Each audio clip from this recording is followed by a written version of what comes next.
Welcome to our chapter on New Beginnings. We will explore the growth of cities. Let's start this journey together. Unlock your true potential. तो India की पहली urban civilization थी Indus valley civilization या फिर Harappan civilization. But around 1900 BCE में ये धीरे धीरे गायब होना स्टार्ट हो गई। वो पहली एक अर्बन सोसाइटी थी जहाँ पर प्रॉपर स्ट्रक्चर थे, रोड्स थी, हाउस मैपिंग था, सब कुछ था। पर धीरे धीरे वो कुछ टाइम बाद डिसअपियर हो गया।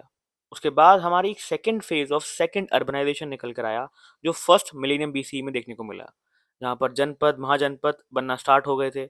इसकी शुरुआत गंगा प्लेन से हुई। गंगा नदी के बैंक्स पर धीरे धीरे लोगों ने अपनी एक जनपद बनाना स्टार्ट किया, लोग इकट्ठे होकर रहने लग गए और कुछ टाइम बाद ये जनपद महाजनपद में कन्वर्ट हुए और धीरे धीरे एम्पायर्स बनना स्टार्ट हो गए। तो हम चैप्टर में इसके बारे में ही पढ़ने वाले हैं। लोगों ने अब क्लैन बनाना स्टार्ट कर दिया था।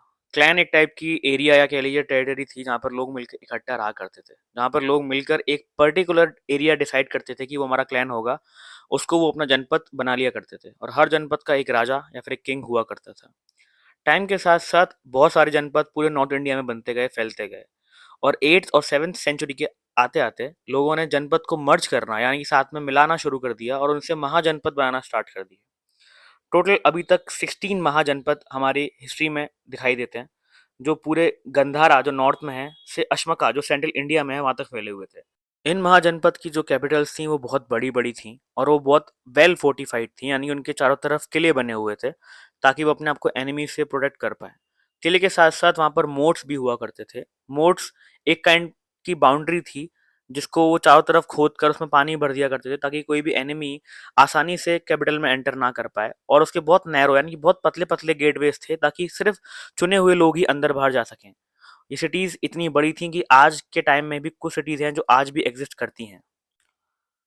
हर जनपद की एक असेंबली या काउंसिल हुआ करती थी, जिसको सभा और समिति भी कहा जाता था। जिस सभा में जितने भी उस जनपद के एल्डर लोग हैं, जो भी बड़े लोग हैं, जो एक्सपीरियंस लोग हैं, वाइज लोग हैं, वो मिलकर डिबेट करते थे और राजा को अपनी एडवाइस दिया करते थे। अगर सभा या समिति को लगता है कि जो राजा है वो इनकॉम्पिटेंट है, यानी कि वो सही से राज्य या गवर्नेंस नहीं कर पा रहा है, तो उसे रिमूव भी किया जा सकता था। राजा को उनकी एडवाइस लेनी ही पड़ती थी। कुछ महाजनपद जैसे कि वज्जी या मल्ला, वहां पर जनाद और संगास थे। इसका मतलब वहां पर वोटिंग से और डिस्कशन से हर निर्णय का डिसीजन लिया जाता था कि राज्य में क्या होना चाहिए या फिर हमारे किंगडम के लिए या फिर महाजनपद के लिए क्या सही है। अगर लगता था कि राजा सही नहीं है या फिर अथॉरिटी से बाहर जाके काम कर रहा है तो उसको रिमूव भी किया जा सकता था। People even select Raja those were called early republics, इसलिए काफी स्कॉलर्स इनको अर्ली रिपब्लिक्स भी कहते थे क्योंकि हर चीज डिस्कशन से और वोट से डिसाइड की जाती थी, जो आज के टाइम में भी हम लोग फॉलो करते हैं हमारी कंट्री में। अब हम बात करेंगे कि महाजनपद में गवर्नेंस यानी कि राज्य को चलाने के लिए क्या क्या चीजें हुआ करती थी। जैसा कि हमने अभी पढ़ लिया कि सभा समिति हर महाजनपद में हुआ करती थी। कुछ महाजनपद जैसे कि मगधा हो गया, कोसला, वत्सा, अवंती, यहाँ पर राजा के पास अल्टीमेट अथॉरिटी थी, यानी कि इनको किसी की बात मानने की जरूरत नहीं थी, इनके पास कंप्लीट पावर था। राजा का रोल हर महाजनपद में फिक्स था कि राजा वो होगा जो सबकी बात सुनेगा और अपनी एडवाइस लेगा असेंबली से, राज्य में टैक्स कलेक्ट करेगा, लॉ एंड ऑर्डर को मेंटेन करेगा और अपने राज्य की प्रोटेक्शन करेगा और फोर्ट बनाकर उनको एनिमी से बचाएगा। कुछ कुछ राज्य में हेरिडिटरी रूल भी फॉलो हुआ करता था, जहाँ पर एक रूल था कि जो राजा का बेटा होगा वही अगला राजा बनेगा।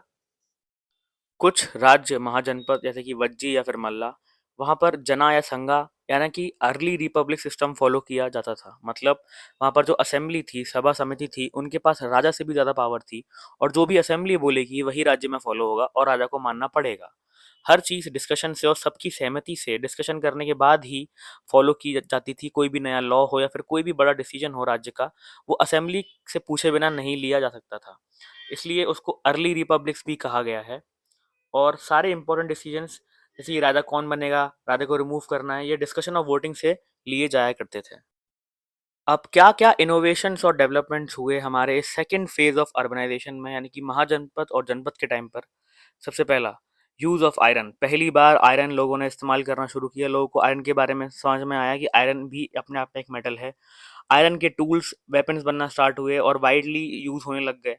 इससे प्लग बने, खेती करने में जिसमें आसानी हुई और एग्रीकल्चर बहुत बड़े लेवल पर फैल गया। आयरन के जो वेपन्स थे वो ज़्यादा स्ट्रॉन्गर और हल्के थे इन कंपैरिजन टू ब्रोंज और copper. Second punch mark coin बनना स्टार्ट हुए। इस टाइम पीरियड में लोग पंच मार्क कॉइन यूज़ करते थे खरीदने बेचने के लिए।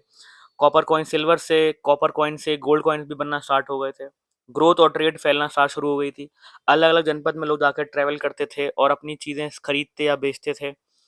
और spread of ideas and teachings, अलग-अलग मोनेस्ट्रीज़ थी, बुद्धिस्ट, जैन्स की जो टीचिंग्स थी, जो नॉलेज था, वो अलग-अलग जनपद में ट्रैवल होने लग गया। लोग अलग-अलग जगह पे जाकर अपनी टीचिंग्स को स्प्रेड करते थे। लोग पिलग्रिमेज करते थे, तीर्थ यात्राएँ करते थे, सीखते थे, सिखाते थे, खरीदते थे, बेचते थे। एक जनपद के कॉइन्स दूसरे जनपद में भी यूज़ किया जाया करते थे और ऐसे ही ट्रेड नेटवर्क्स जनपद आपस में कनेक्ट रहते थे। जैसे-जैसे टाइम बीतता गया, हमारी जो इंडियन सोसाइटी थी वहाँ पर उसको 2 हिस्सों में डिवाइड कर दिया गया, वर्ण और जाति में। जाति हुआ करती थी एक ग्रुप या कम्युनिटी ऑफ पीपल जो एक पर्टिकुलर काम-धंधा किया करते थे, यानी कि इनका एक स्पेसिफिक ऑक्यूपेशन हुआ करता था। जहाँ पर उनकी स्किल्स हैं, वो एक जनरेशन से दूसरी जनरेशन में पास ऑन की जाती थी। जैसे कह लीजिए हमारे जो हो गए लेदर वाले हो गए, बूट वाले हो गए, कपड़े वाले हो गए, इन सब की अपनी-अपनी अलग जातियाँ थी और हर जाति की अपनी एक अलग कस्टम्स और रूल्स हुआ करते थे, हर चीज़ को लेके, शादी को लेके, उनके अलग-अलग रिचुअल्स हुआ करते थे, खाने-पीने के तौर तरीके अलग-अलग थे और जातीज़ को भी फर्दर सब जातीज़ में डिवाइड किया गया। हमारे इंडियन सोसाइटी को 4 वर्णों यानी 4 सेगमेंट में डिवाइड किया गया, अपने-अपने ऑक्यूपेशन या फिर काम के बेसिस पर। पहला सेगमेंट था या पहला वर्ण था ब्राह्मण्स। ये वो लोग थे जो टीचिंग में, नॉलेज में ज्ञान ले लिया करते थे और अलग-अलग रिचुअल, हवन वगैरह परफॉर्म किया करते थे। सेकंड वर्ण था क्षत्रिय। ये सोसाइटी के वो लोग थे जिनका काम था सोसाइटी को प्रोटेक्ट करना, अपने लैंड को, अपनी ज़मीन को बचाना और जंग में फाइट करना और वॉरफेयर में अपने लैंड को प्रोटेक्ट करना। तीसरा वर्ण था वैश्य। ये वो लोग थे जो ट्रेडिंग किया करते थे, बिज़नेस किया करते थे, अलग चीज़ों में खरीदना, बेचना, लेन-देन किया करते थे। और हमारा फोर्थ वर्ण है शूद्र। इसमें आर्टिजन्स, क्राफ्ट पर्सन, लोहा बनाने वाले, कारीगर, जूते सही करने वाले, वर्कर, सर्वेंट, इन सबको इंक्लूड किया जाया करता है। ये है एक एक्स्ट्रा स्लाइड इनोवेशंस और चेंजेस के बारे में। इसमें आप आयरन की जो मेटलर्जी उसके बारे में पढ़ लीजिए, इससे क्वेश्चंस पक्का एग्जाम में आने ही वाले हैं। मोनेस्ट्रीज के बारे में, यूज ऑफ कॉइन्स के बारे में। और अब हम पढ़ने वाले हैं developments elsewhere in India. India में अब जैसे हम उस टाइम पर पढ़ चुके हैं ऑलरेडी कि हमारी ट्रेड स्टार्ट हो चुकी थी, पिलग्रिमेज, तीर्थ यात्रा होने लग गई थी, मिलिट्री कैंपेन्स हुआ करते थे, लोग एक दूसरे जनपद में जाकर हमला करते थे, मिलिट्री एक्सचेंज करते थे। तो इसमें सबसे बड़े 2 रूट्स निकल कर आते हैं। पहला था उत्तर पथ, जो आपका नॉर्थ इंडिया में था, जो नॉर्थ वेस्ट से लेकर ईस्ट इंडिया तक जाया करता था और गंगा प्लेन से होते हुए।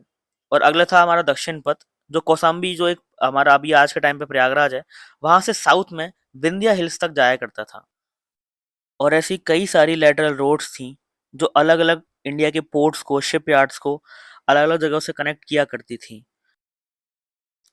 और ये हैं कुछ समरी और की पॉइंट्स जो अभी तक हमने इस चैप्टर में कवर किया है। इन सबको एक बार रिवाइज़ कर लीजिए, एक क्विकली इसको एक बार गो थ्रू कर लीजिए। चैप्टर को एक बार रिवाइज़ कीजिए, कोई डाउट हो तो प्लीज़ पूछिए और ढंग से प्रिपेयर कीजिए।